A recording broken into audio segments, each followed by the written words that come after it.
In Santa Barbara, California, two officers, identified as Garcia and Morale, responded to a call regarding a parked van. Inside was Katie Kidman, who quickly challenged the legitimacy of their presence and accused the officers of wasting taxpayer resources.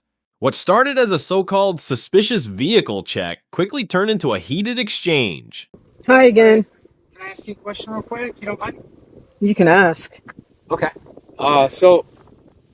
We're just wondering what's going on, or is there a reason you're filming us, or it's totally within your right? I get it.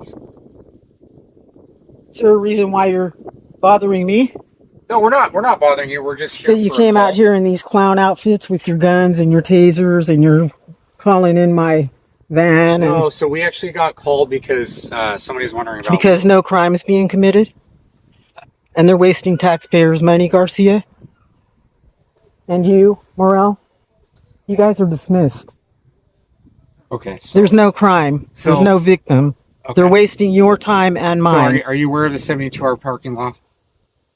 70, about an abandoned vehicle? Like no, maybe so that one over there? Unless you move your vehicle for every 72 hours, it is subject to tow if it hasn't moved within 72 hours. It's two. Whatever, you're dismissed. Goodbye. Okay. Well, I can actually stand right here. Yeah, so you can go look at that van over there, too. Okay, yeah, that's actually the van we thought, because they actually both are very similar. Because that one's been sitting here a lot longer. Okay. So you might want to check that out, because there's nothing going on here. So you're dismissed. Don't waste my tax-paying money. So we're here on behalf of somebody else who called, right? So do you kind of understand, though, in terms of if the vehicle isn't moved within 72 hours, it could be subject to tow? Do you kind of understand that this is the United States of America? Absolutely. Or have we moved into China or something? What's that? You guys look like a couple of Nazis. Oh, thanks. And you're acting like Nazis, too. So run along. No crime's been broken here. Okay, so I'm just advising you that... You don't advise me of anything. If the vehicle... Nothing at all. I could be your mother. It could be subject to tow, okay? Subject to nothing. You could suck my toe if you want to. In the meanwhile, skedaddle. And stop coming out on calls that are frivolous, where there's no crime that has been committed, and supporting people like this that have nothing better to do than to bother somebody. I pay my taxes. Sure. My tag is up to date. Totally current. I have everything. Yeah, so no, I'm legally parked here. Totally agree. So for you guys, for these guys to come up here, this man and the one over there across the street, they ran inside their houses after they called you and complain, and everybody to be sitting out here, it's like very un-American and freaky, real freaky. Because like where I come from, cops, real cops, don't go. If I ask where you're from, don't go bother grandmothers that are reading the Bible and praying. Where I'm from, well, let me see.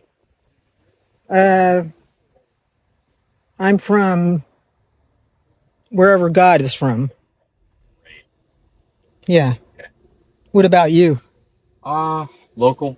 Local? Yep. No God in your life? Maybe, maybe not, but all right. It doesn't look like it. Like I said, if because people like you are the ones that crucified Jesus. Did you know that? That's all I'm saying. The brainwashing that goes on for you guys to go crucify a holy man and wash your hands of it and then get uniforms on and come out here and bother somebody that hasn't done anything wrong and try to give me directives.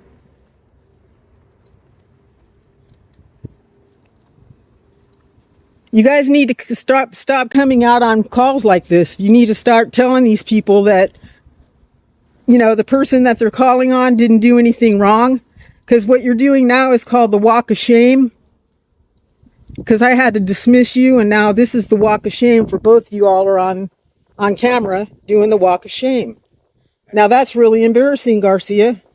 All right, ma'am. Have a good day. Another directive. Two officers here that need to be dismissed, and they're both doing the walk and drive of shame. Wanting to know where I'm from. And both cars look like pigsties. One and that one.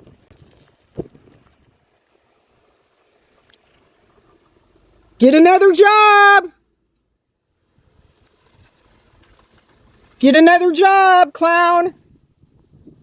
You guys are embarrassing, wasting taxpayer money. Go on.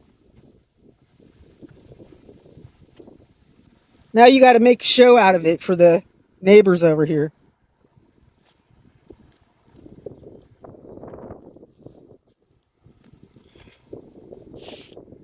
Turn your lights off. There's no emergency here. You guys are a couple of dinglings. Shandula. From the very start, the officer's approach feels more like fishing than policing. Instead of arriving with clarity about a specific complaint, they press vague questions at Katie Kidman and rely on intimidation by presence, guns, tasers, and patrol cars, despite acknowledging there's no actual crime in progress. That kind of posturing often escalates tension instead of resolving it. Legally, Katie Kidman is right to push back. In the United States, simply sitting in a legally parked vehicle isn't a crime, and unless there's probable cause, officers can't force directives or fabricate suspicion. The mention of 72-hour parking rules is often used as a scare tactic, but enforcement requires process, not on-the-spot threats. Citizens like Katie have the right to demand accountability when no violation exists. Things really cross the line when the conversation shifts into disrespect and stereotyping. Katie Kidman calling the officers Nazis may be provocative, but it stems from frustration with being targeted without cause. On the flip side, the officer's inability to disengage respectfully and instead dragging out a needless interaction only adds fuel to the perception that they're harassing rather than protecting.